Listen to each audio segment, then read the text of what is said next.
నకిలీ పత్రాలతో లక్షల రూపాయల్లో రుణం తీసుకుని బ్యాంక్ మేనేజరే మోసం చేసిన ఘటన హన్మకొండ జిల్లా ధర్మసాగర్లో జరిగింది. యూనియన్ బ్యాంక్లో మేనేజర్గా పనిచేస్తున్న సురేష్ నకిలీ డాక్యుమెంట్లతో 10 గోల్డ్ లోన్ అకౌంట్లు తెరిచి 74,92,000 మంజూరు చేసుకున్నాడు. బ్యాంక్ ఉద్యోగి ఇచ్చిన సమాచారంతో విచారణ చేపట్టిన ఉన్నతాధికారులు బ్యాంక్ గోల్డ్ లాకర్లో ఖాళీ పౌచ్లు గుర్తించారు. ధర్మసాగర్ పిఎస్లో మేనేజర్ సురేష్ పై కేసు నమోదు చేశారు.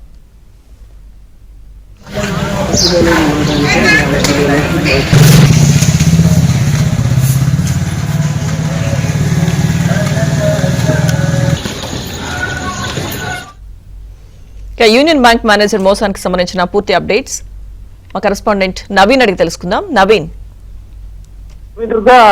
ధర్మసాగర్ మండలం యూనియన్ బ్యాంక్ లో ఈ మోసం జరుగుతుంది. నకిలీ పత్రాలు సృష్టించి తన సొంత బ్యాంకులోనే మేనేజర్ గా పనిచేస్తున్నటువంటి సురేష్ 10 గోల్డ్ లోన్ అకౌంట్లు తెచ్చి అందులో నుంచి 74,92,000 రూపాయలు అక్రమంగా చోరీ చేశారని చెప్పాలి. బ్యాంకు ఇదంతా కూడా ఒక బ్యాంకు ఉద్యోగి ఇచ్చినటువంటి సమాచారంతో మొత్తం కూడా ఈ చోరీ వ్యవహారం అంతా గుర్తించారు. మొత్తం 10 రకాల అకౌంట్లు తెచ్చి వేరు అకౌంట్లు తెచ్చి ఆయన బ్యాంక్ మేనేజర్ గా పనిచేస్తున్నటువంటి ఆయన ఈ నగదు దోపిడీకి పాల్పడ్డాడు. దీంతో బ్యాంకు అధికారులు వెంటనే స్పందించి ధర్మసాగర్ పోలీస్ స్టేషన్ లో ఫిర్యాదు చేశారు.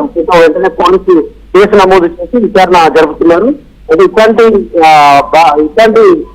బ్యాంకులో పేరు చేసి బ్యాంకులు మోసం చేసి వేరే వాళ్ళు మోసం చేస్తే సిబ్బంది బ్యాంక్ మేనేజర్ దొరకబట్టాల్సినటువంటి ఇదిలో నేరుగా మేనేజర్ ఇట్లాంటి పనిచేయడం అయితే జిల్లాలో దీనిపైన పోలీసు వచ్చి సీరియస్ జరుపుతున్నారు. Right, thank you Naveen.